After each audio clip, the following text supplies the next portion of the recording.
Alright guys, welcome back to another episode of Doki Doki Plus. Today we're going to go ahead and continue with the main story, since we're just going to stay away from that sadness of the side stories for right now. I mean, not that we have another one unlocked anyway, but whatever. So let's go ahead and continue on with Sayori. I don't know what the hell is Sayori like. Or Faye? Damn it. Okay, I think I got mostly Sayori there. Got a couple of Yuris in there, but I think it should be more Sayori.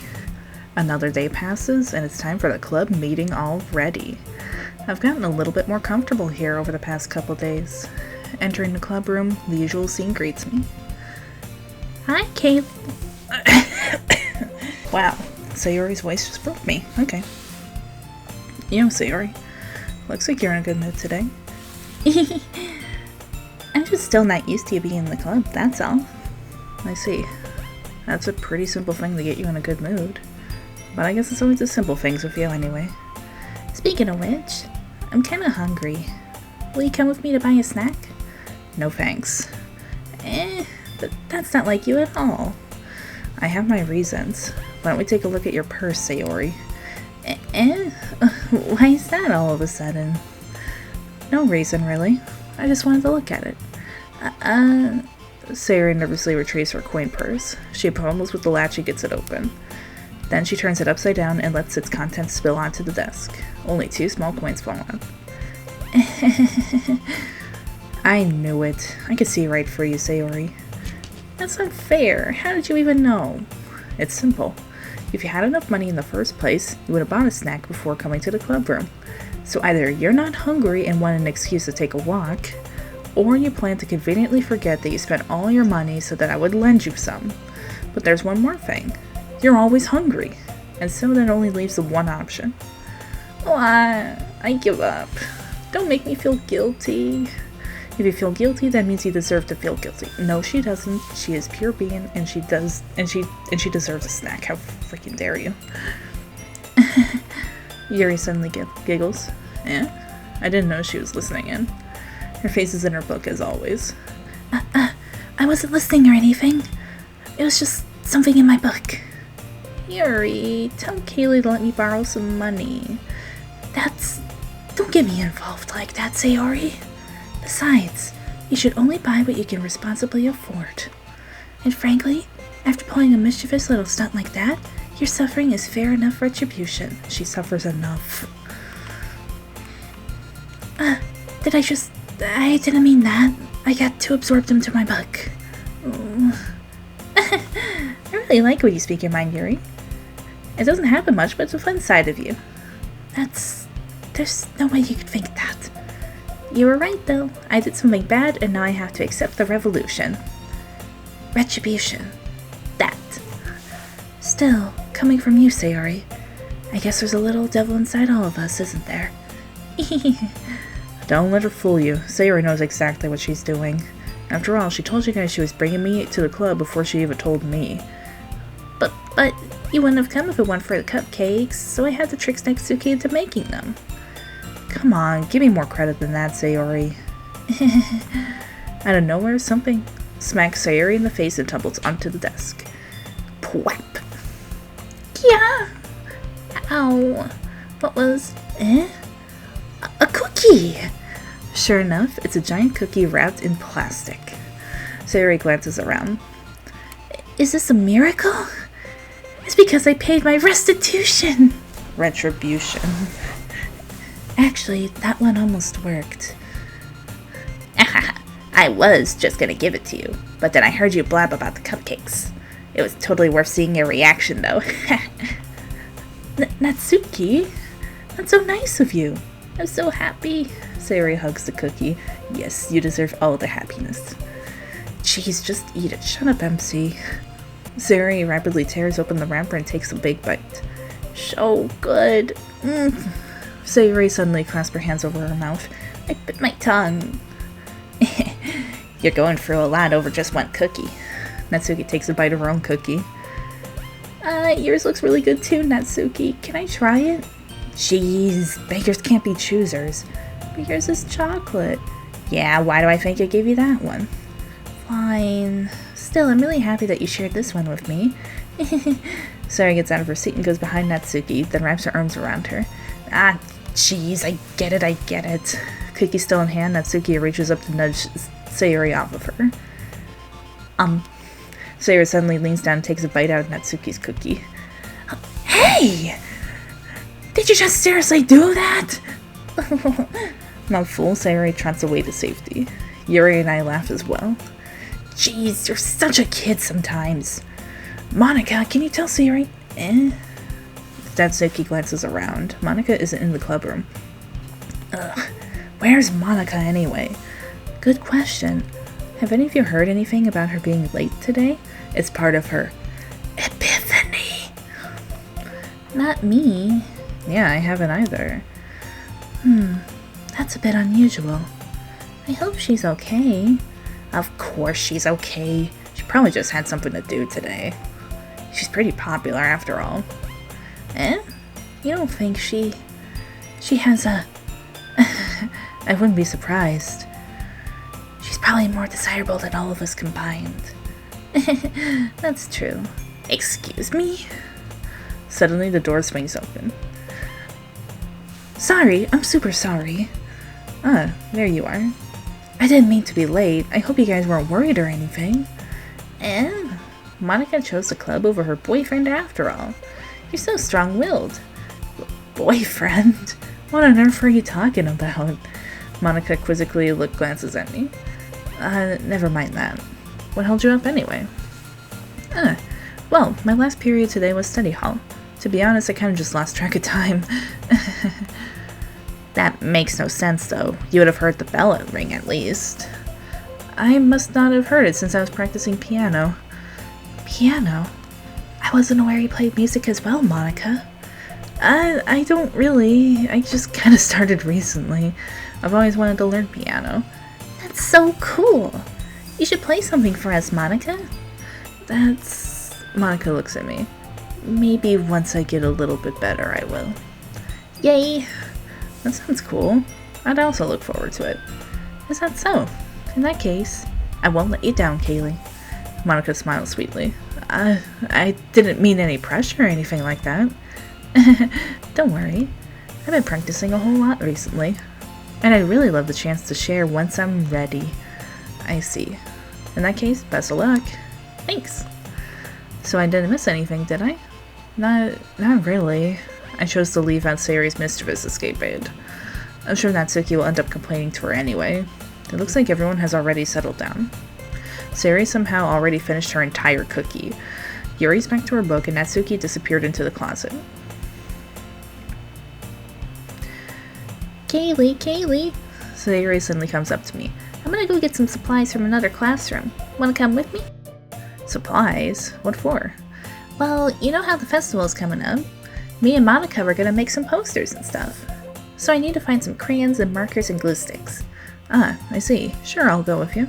Yay! Okay, Monica, we'll be back soon. Are you going with Kaylee to get the supplies? There's no need to trouble yourself. I'd be happy to go with him. But I wanted to go. It's so much more fun exploring empty classrooms and stuff. Okay. You'll pay for this later. It was just a suggestion. See if we can find poster paper too, okay? Okay. Ready, Kaylee? Yep, let's go. Sayori and I exit the club room. I follow behind as Sayori hums and skips around the hallway. Honestly, it feels like I'm taking a kid to the mall or something. Sayori finds pleasure in the simplest things sometimes. Let her. Hey, Sayori, what exactly are we doing for the festival anyway? I'm not sure how you would make an event out of literature. That's because you don't have enough imagination, MC. Me and Monica have it all planned out. Don't you worry. Is that so? Yep. We're gonna do a poetry performance. A performance? Of what kind? She just said a poetry performance. Well, everyone is gonna take turns on stage and recite their favorite poems. That sounds kinda dull. Kaylee, you're not thinking about it the right way at all. It's not just about reading poems, it's about performing them.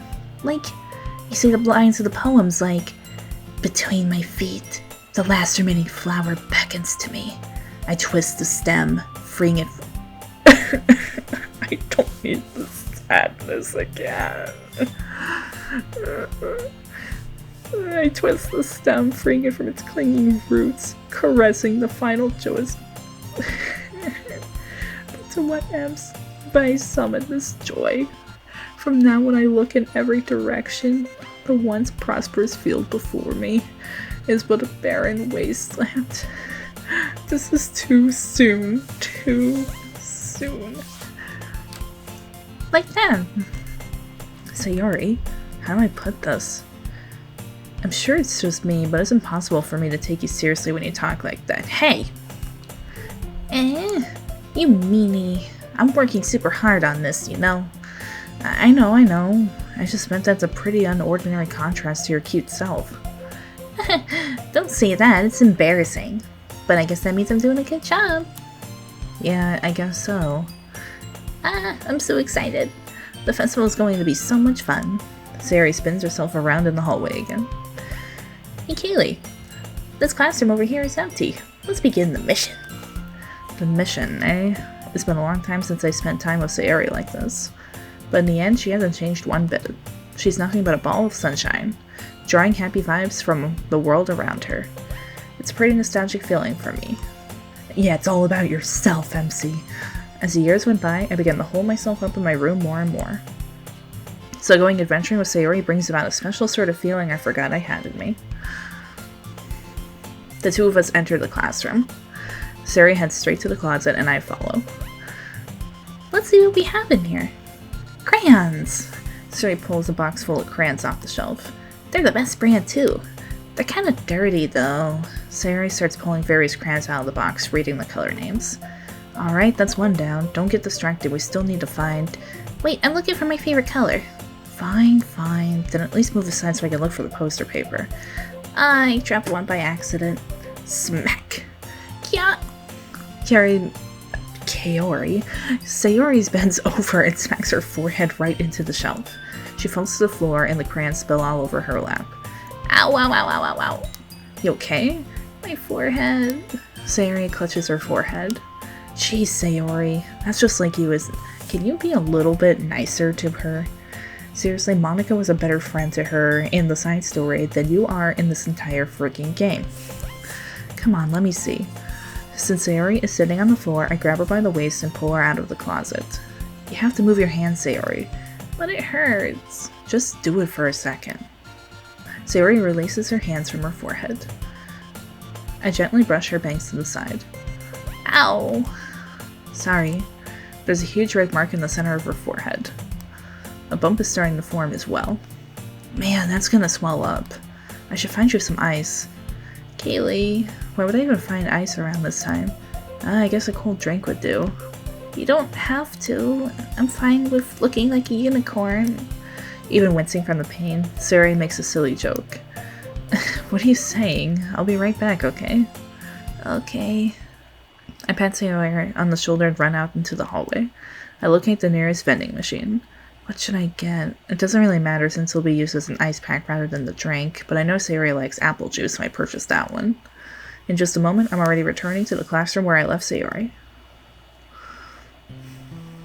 She has one palm on her forehead and is using the other hand to clumsily scoop crayons back into the box. At least they were already in the wrong spots before I spilled them. Sayori, here. I hand Sayori the bottle of apple juice. It's nice and cold. Sayori opens the cap and starts drinking from it. Sayori, what are you doing? It's for your forehead, idiot. Sorry, I forgot. How hard did you hit your head? Sayori places the bottle against the bump on her head. It stings. Just bear with it, it'll feel better soon. Looks like you cleaned up most of the crayons, so that's good. Hey, Kaylee? This kind of reminds you of growing up, doesn't it? Eh? What do you mean? You know how we used to play outside all the time? I would always try to keep up with you. You're kind of oblivious in some ways. Like I usually fell behind or had trouble climbing on the things you did. But sometimes when I tried to do things I couldn't, I would get myself hurt. I'd fall and scrape myself or get a bump, and I would start crying really hard. And you would rush over as quick as you could. You would try really hard to get me to stop crying. It was almost like you blamed yourself and were afraid of getting in trouble if someone found out. Even though it really wasn't your fault at all, you know? Did I really do that? Yeah, you don't remember? Come to think of it, maybe I do remember a bit. I guess I was always so focused on my games that I didn't pay enough attention to you. So in a way, it was my fault. Kinda like this time, too. If I wasn't rushing you out of the closet, you probably wouldn't have hit your head. Kaylee, I didn't think you realize it, but you're always thinking about other people. Even after all these years, you're rushing to help me, even though I'm just being clumsy. You're really a sweetheart. No, they're not a sweetheart. Don't call me that, see? Even MC knows. And I don't really do this kind of thing all the time. I guess when it comes to you, it just feels natural. Before I even know it, I'm treating you like that. I guess that's what happens when you've been friends for so long. Really? Maybe you're right. Kaylee, I'm glad that nothing's changed between us. Do you think it'll be like this forever? Forever? If I'm honest to myself, there's no telling where we'll end up for college or after that. So it won't be fair for me to make any promises. But, well, I hope so. It's been this long already, right? Can't imagine you're ever changing, so my hopes are up. I'm so happy. Sayori has a whimsical expression in her eyes. We remain silent for a moment. She's so silly and clumsy on the outside that when I see her deep in thought like this, it makes me not want to disturb her. I guess we should go back. I don't want to worry Monica, you know? Good luck with that. She's gonna see her forehead either way. Not if I hide it under my bangs. Sayori hops to her feet. She clutches her forehead again. Don't stand up so fast after hurting yourself. Well, I guess it's late now. Anyway, let's go. I follow Sayori out of the classroom. Sayori plays with her bangs to try to hide the bump, but without much success. In a moment, we make it back to the clubroom. Ah, you're back. Good timing. I was just about ready to start with sharing our poems. Sayori, your forehead. She's fine, don't worry about. I was playing with the crayons to stack my forehead into the shelf. Well, anyway, just completely brushed that off. We're able to find everything we needed? Uh-huh, I have it right. Sayori frantically glances around at herself. I forgot all the stuff. Calm down, Sayori, I have it all right here. I found the poster paper too. Sounds like you ended up doing all the work, Kaylee. Well, Sayori, I failed to come up with an excuse for Sayori. I made it an adventure. Yeah, that. Okay. In any case, good work. I'll start working on the posters tonight. Me too. Okay, everyone, are you ready to share your poems? Guess I should grab mine. After making sure the crayon box is closed tightly, I return to my seat. Who should I show my poem to first? Well, might as well do Sayori. Kaylee, I really love your poems. I can't believe you've been hiding these from me. I'm not hiding anything, but your poems are so good. Yesterday's and this one too. You can't tell me you haven't done this before. I mean, you're really the only one who feels that way, so... no way. Not even Natsuki? Well, I guess Natsuki's is at least likely to admit how much you like something, but I don't think it's that. What do you mean? Well, I guess I'll be honest about it. It's a lot easier to write poems when I'm thinking about you. Stop thinking weird things, baka. I just meant that you're a really expressive person, I guess. How am I supposed to write poems about my own stupid life? But you somehow make everything in your life an adventure. Even the little things. Like cooking. Let's not talk about that. So yeah, I guess that what I'm saying is I could feel more feelings for you than I can for myself. We have that kind of weird connection. It's your fault for getting into my business all the time. I don't know if I understand. You never understand when I try to explain things to you, do you, Sayori? I pat Sayori's head. Hey, I'm not a kid, you know. Are you sure about that? Maybe. Sayori starts fiddling with her pencil between her hands. Hey, Kaylee, will you give me your poem? I kind of want to keep it. Huh? Why? Because, well, it's the first time you've written something for me. Sayori, you completely misunderstood. I didn't write this for you. Are you even listening anymore? Well, whatever. I'll give it to you when we go home. Really? Snap. I broke my pencil. Sayori hastily bends down to pick up the pieces she dropped. But being inattentive of her surroundings, she bumps right into me. So sorry. It's fine, I'll get it for you. I bend down and pick up the broken pencil. Sayori clutches the desk beside her to support herself, knees shaking. I'm a little clumsy today. Let's sit down, Sayori. Yeah. I grab Sayori's arm and help her sit at the desk. Anyway, I still haven't read your poem. Oh, sorry, I forgot about that. But it's not as good as yours. Jeez, don't worry. I'm sure I'll like it. I pop off my scalp like the lid of a cookie jar. It's a secret place where I keep all my dreams. Little balls of sunshine, all rubbing together like bundles of kittens. I reach inside with my thumb and forefinger and pluck one out. It's warm and tingly. But there's no time to waste. I put it in the bottle to keep it safe. And I put the bottle on the shelf with all the other bottles. Happy thoughts, happy thoughts, happy thoughts in bottles all in a row. My collection makes me lots of friends. Each bottle a starlight to make amends. Sometimes my friend feels a certain way. Down comes a bottle to save the day. Night after night, more dreams. Friend after friend, more bottles. Deeper and deeper my fingers go. Like exploring a dark cave, discovering the secrets hiding in the nooks and crannies, digging and digging, scraping and scraping. I blow dust off my bottle caps. It doesn't feel like time elapsed. My empty shelf could use some more. My friends look through my locked front door. Finally all done. I open up and in come my friends. In they come in such a hurry. Did they want my bottles that much? I frankly pulled them from the shelf, one after another, holding them out to each and every friend, each and every bottle. But every time I let one go, it shatters against the tile between my feet. Happy thoughts, happy thoughts, happy thoughts in shards all over the floor. They were supposed to be for my friends who aren't smiling. They're all shouting, pleading, something. But all I hear is echo, echo, echo, echo, echo inside my head. Holy crap! Sayori, did you really write this? Of course I did. Didn't I tell you yesterday I was going to write the best poem ever?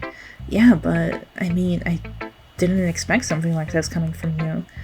Monica taught me a whole lot, and I've been really in touch with my feelings recently. I see that. It's almost kind of creepy. Hey! Creepy? Well, not exactly. Maybe it's because I'm so used to you being cheerful.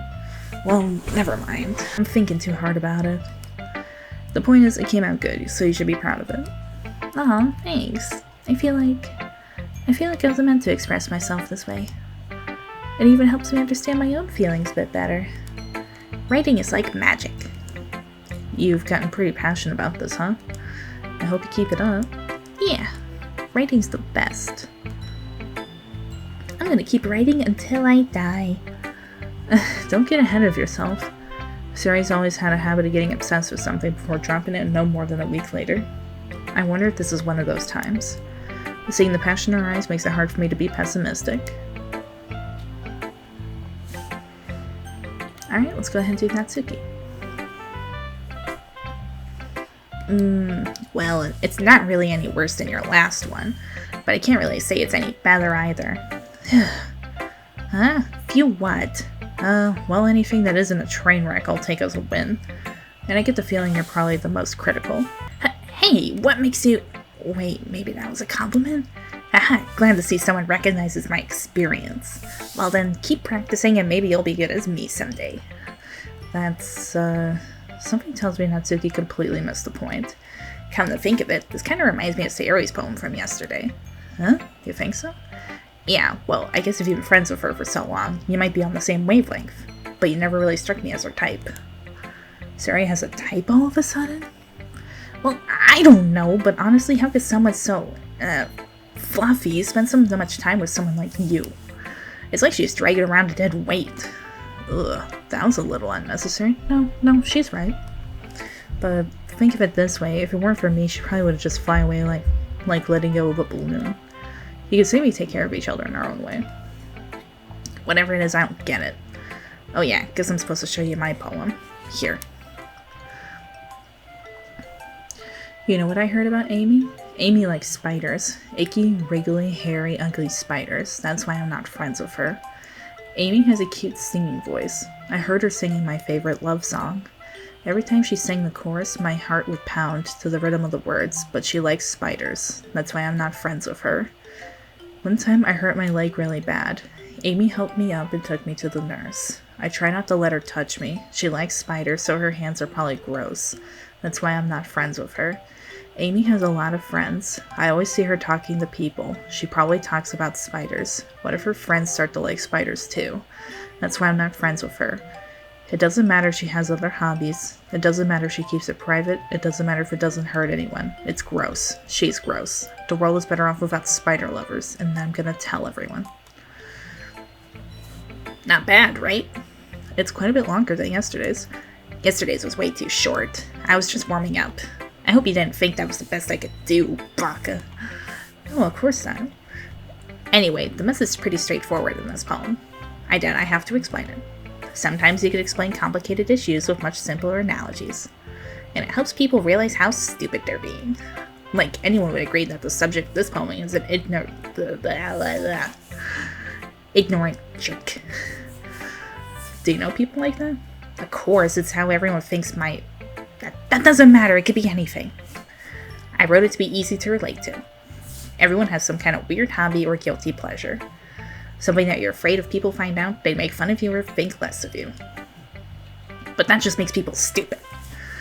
Who cares what people like, as long as they're not hurting anyone and it makes them happy. I think people really need to... Okay, I'm actually gonna stop with the voice I've been doing for Natsuki. I'm killing my throat right now. I can't right now.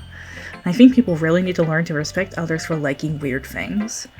Well, you're definitely right. At least I can relate to that. I'm sure a lot of people can too. It's what I do best after all. I don't like writing unless there's a good message to take away from it. Like conveying emotions is important, but I want to make people think, not just feel. Remember that. I'm gonna write a good one for tomorrow too, so look forward to it. Let's see what you've written for today. Well done, Kaylee. Your skills are already improving. Really? Thanks, Sayori. Coming from you, that means a lot. It's nothing. I'm just happy to help inspire fellow writers. I know you're new to this, so don't worry so much if it seems like you can't get your poem to feel perfect. You don't need to be afraid to be a little bit more daring. Metaphors can go a long way. Don't feel like you need to work your brain like turning a bunch of gears. Try letting your mind wander for your feelings. And write down the things you see and hear. That's one way to truly enable your reader to see into your mind. It's a very intimate exercise. I see. That's certainly an interesting technique. Thanks for sharing. I have, well, an example of that if you'd like to read it. Of course. Is this the poem you wrote for today? Yuri nods and timidly hands me her poem. It happened in the dead of night, while I was slicing bread for a guilty snack. My attention was caught by the scuttering of a raccoon outside my window. That was, I believe, the first time I noticed my strange tendencies as an unordinary human. I gave the raccoon a piece of bread, my subconscious well aware of the consequences. Well aware that a raccoon that is fed will always come back for more. The enticing beauty of my cutting knife was a symptom. The bread, my hungry curiosity. The raccoon, an urge. The moon increments its phase and reflects that much more light off my cutting knife. The very same light that glistens in the eyes of my raccoon friend. I slice the bread. Fresh and soft, the raccoon becomes excited. Or perhaps I'm merely projecting my emotions onto the newly satisfied animal. The raccoon has taken to following me. You could say that we've gotten quite used to each other. The raccoon becomes hungry more and more frequently, so my bread is always handy. Every time I brandish my cutting knife, the raccoon shows me its excitement. A rush of blood. Classic. Pavlovian conditioning. I slice the bread, and I feed myself again. I was a bit more daring with this one than yesterday's. I can see that. It's a lot more metaphorical. I don't know if it's my fault, but I can't begin to imagine what this poem is about. It's about her knife obsession. That's right. It's a bit closer to my preferred writing style, using the poem as a canvas to express vivid imagery and conveying emotions through them. Yeah, if I take it at face value, then I can't even figure out what it's supposed to mean. Well, I think it's something that different people can relate to in their own way. I want to express the way it feels for me to indulge in my more unusual hobbies. It's those sort of things I can usually force to keep myself. So I sometimes enjoy writing about them. Huh, that's funny. Didn't Natsuki also write something about that? About someone being ridiculed for a strange interest? She did? Yeah. She was talking about how it doesn't matter what you're into as long as you're not hurting anyone. She's right. Does she really feel that way? Yeah. Sounds like you two have that in common. That's interesting. To me, she seemed like the kind of person who would make fun of my hobbies. But I suppose that's my fault for judging, isn't it? Please don't tell her I said that. Don't worry, I have no reason to. Okay, well, thank you for sharing it with me. After all, if I hadn't learned to embrace my own weirdness, I would probably hate myself. I might be ranting a bit now, but I'm glad you're a good listener. Now we have just Monica. Hi again, Kaylee. How's the writing going? Alright, I guess. I'll take that, as long as it's not going bad. I'm happy that you're applying yourself. Maybe soon you'll come up with a masterpiece. I wouldn't count on that. You never know. Want to share what you wrote for today? Sure, here you go. I give my poem to Monica. Alright, it's pretty good. It makes me think of Sayori, like the other one you wrote. You two are like the dynamic duo. That's kind of exaggerating it. Yeah, probably. But you do spend a lot of time with her, even in this club, don't you? Then again, I don't blame you for being a little shy. I'm not shy, it's just... I'm just teasing. I know it takes a bit of time to make friends with everyone. But Yuri and Natsuki are super interesting people, so don't be afraid to give them their share of time. And you can talk to me every now and then, too. I'm not, like, unapproachable or anything, am I? No, it's nothing like that. I'm just still getting used to being here, that's all. Yeah, I'm sorry if I was putting pressure on you or something. I really didn't mean it like that. No, don't worry. I get what you're saying. Well, alright. But anyway, you want to read my poem now? I like the way this one turned out, so I hope you do too. Alright, let's take a look. The colors, they won't stop. Bright, beautiful colors. Flashing, expanding, piercing, red, green, blue, an endless cacophony of meaningless noise. The noise, it won't stop. Violent, grating waveforms. Squeaking, screeching, piercing. Sine, cosine, tangent, like playing a chalkboard on a turntable. Like playing a vinyl on a pizza crust. An endless poem of meaningless. Load me. It's even more abstract than your last one, huh? I guess it's just the way I write. I'm sorry if you don't like it. No, I never said that. It's just kind of a thing I've never really seen before, I guess. I kind of like playing with my space on the paper. Choosing where and how to space your words can totally change the mood of the poem. It's almost like magic. The way I wrote the lines really short makes it feel like they're trying to speak over the noise. I see. It's still hard for me to tell what it's about, though. Sometimes asking what a poem is about isn't the right question. A poem can be as abstract as a physical expression of a feeling, or a conversation with the reader, so putting it that way, not every poem is about something. Anyway, here's Monica's writing tip of the day. Sometimes you'll find yourself facing a difficult decision. When that happens, don't forget to save your game. You never know when you might change your mind, or when something unexpected may happen. Wait, is this tip even about writing? What am I even talking about? That's my advice for today. Thanks for listening. Okay, everyone. We're all done reading each other's poems, right? I have something extra planned today, so if everyone could come sit at the front of the room. Is this about the festival? Well, sort of. Ugh, do we really have to do something for the festival? It's not like we could put together anything good in just a few days. We'll just end up embarrassing ourselves instead of getting any new members. That's a concern of mine as well. I don't really do well with last-minute preparations. Don't worry so much. We're going to keep it simple, okay? We won't need much more than a few decorations. Sayori's been working on posters, and I've designed some pamphlets we can give out during the event. Okay, that's great and all, but that doesn't tell us what we're going to be doing for the event. Sorry, I thought you heard about it already. We're going to be performing. Performing? Monica? Yeah, we're going to be having a poetry performance. Each of us are going to choose a poem and recite during the event. But the cool part is, we're also going to let anyone else come up and recite poems too. Sayori's putting it all in the posters in case anyone wants to prepare ahead of time.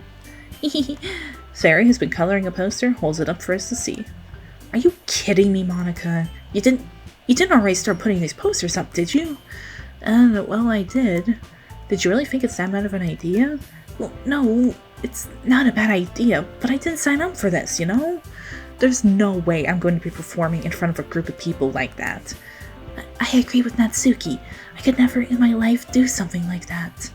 Imagining it, Yuri shakes her head in fear. Guys. No, Sayori, I understand where they're coming from. Remember that Natsuki and Yuri have never shared their poems with anyone until just a couple days ago. It's a lot to ask for them to recite their poems out loud to a room full of people.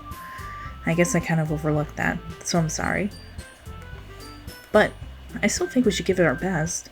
We're the only ones responsible for the fate of this club.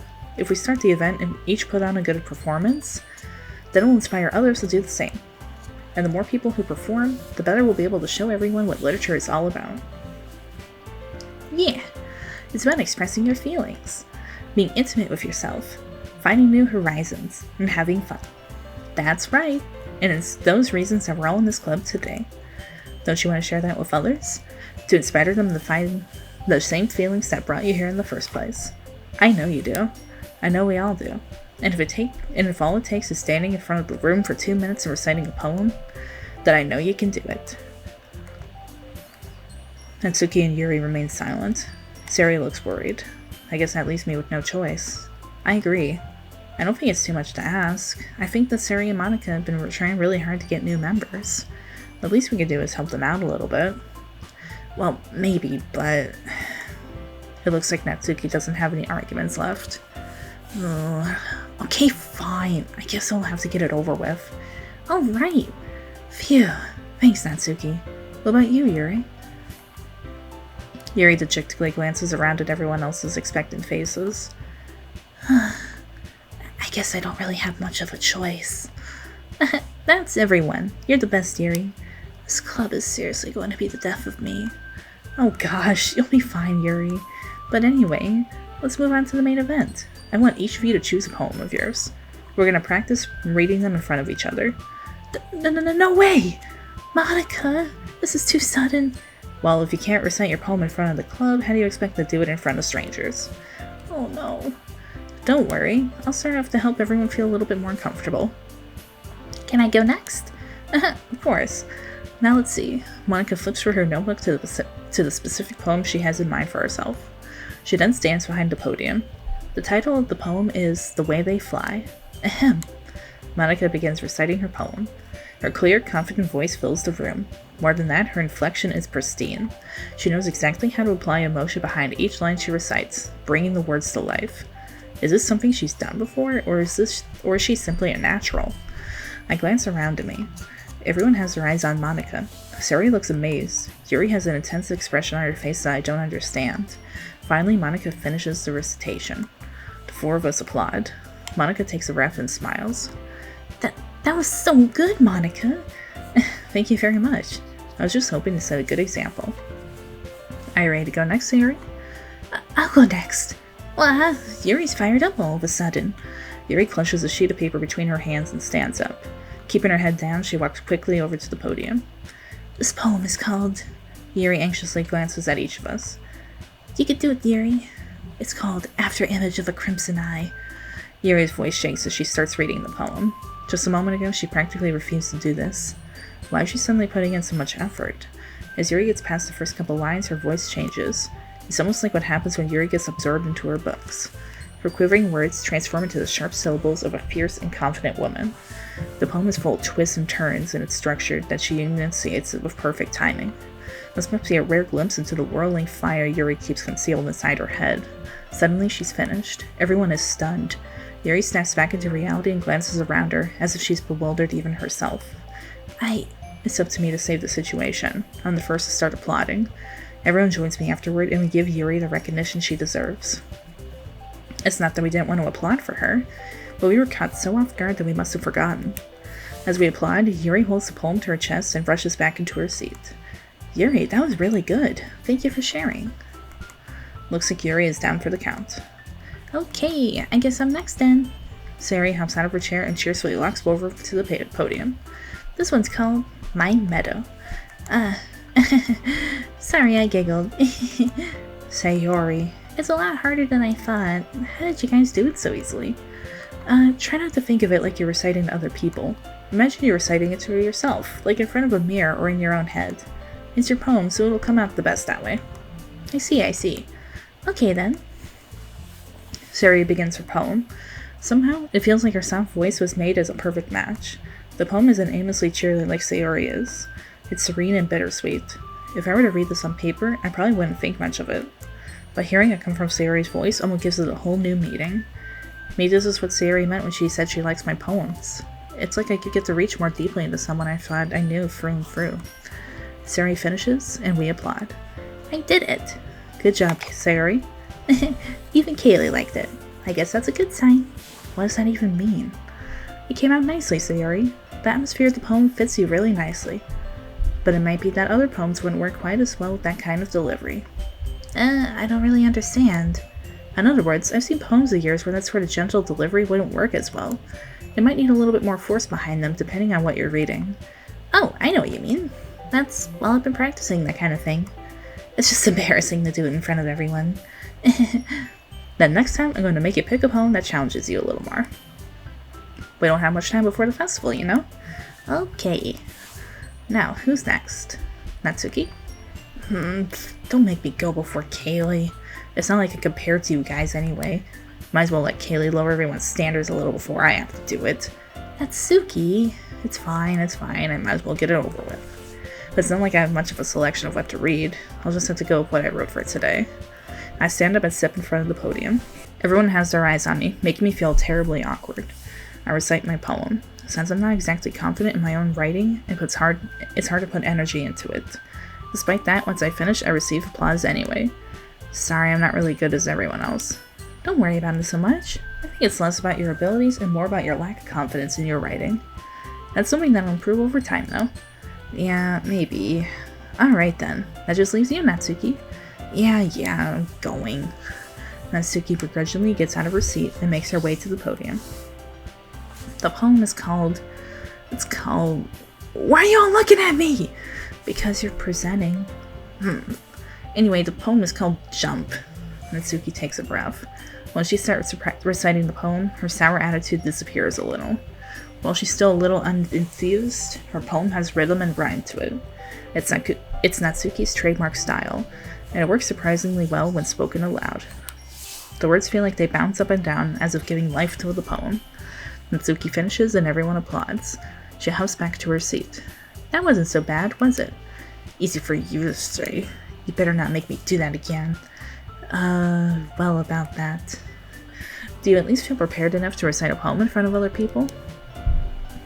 I mean, doing it in front of other people will be way easier. I can put whatever face I want for other people. But when it's just my friends, it's just embarrassing. That's a surprise, Natsuki. I would think it'd be another way around. Well, that's just how it is, so... Well, I guess in that case, you won't have too much to worry about for the festival. That said, I want to thank everyone for coming through. It might be hard, but I hope they all have an idea of what it's like now. Make sure you pick a poem and get enough practice before the festival, okay? I'll be making pamphlets, so let me know ahead of time what you'll be reciting. Jeez, I should probably find some other poem to recite instead. That's fine too. It doesn't have to be your own. I'm already pleasantly surprised that you're putting all this effort for the club. It makes me feel really happy. Would you quit whacking Natsuki with your hair? Yeah, no problem. Okay, everyone. I think that's about it for today. I know the festival's coming up, but let's try to write poems for tomorrow as well. It's been working out really nicely so far, so I'd like to continue that. As for the festival, we'll finish planning tomorrow, and then we'll have the weekend to prepare. Monday's the big day. I can't wait. I can do this. Alright, I stand up. There's no way I'll be able to find the same enthusiasm as Sayori and Monica, but I'll do my best to get through it. If it's for the sake of the club, and impressing Monica, then I'll have to do my best. Ready to go, Sayori? Yep. Look at you two always going home together like that. It's kind of adorable, isn't it? Jeez, guys, don't make such a big deal out of it. It must be a little nice, though. Well, how am I supposed to respond to that? It's okay, Haley. You don't have to say it. Whatever, let's just go already. I walk home with Sayori once more. Even though it's been a few days, a lot of things have already changed. But today, Sayori's being a little quieter than usual on the way home. Hey, Sayori. Sorry, I was spacing out. No wonder. I was thinking about something from earlier. I like how we get to... Sayori fumbles with her words. So, let's just say that one day you're asked to walk home with you. Huh? What would you do? What kind of question is that? You're kind of putting me on the spot here. Well, I would walk home with you. Sayori, you really think I would ditch you for Yuri? But she's so beautiful and smart. Jeez, I already see her in the club every day. Besides, you already seem to like going home together. I wouldn't just ruin that for you. You're so silly, Kaylee. You think about me too much sometimes. Yuri would deserve it if she wanted it, so... Sayori, I've already made up my mind. I really can't figure it out sometimes. Sorry. Besides, what's the point of speculating something that's never going to happen? The conversation trails off. It's kind of a weird thing for Sayori to care so much about, but I want to respect her and keep her happy too. Then again, the festival is only a few days away. Who knows what'll happen in that time? Christ, for some reason this episode killed my throat. Alright guys, I'm going to go ahead and give my voice a break and we're going to end it for today. Be sure to drop a like and click the subscribe button and notification bell if you do want to see more, because next episode is going to be coming soon. Until next time, this is DanseMacabre, signing off.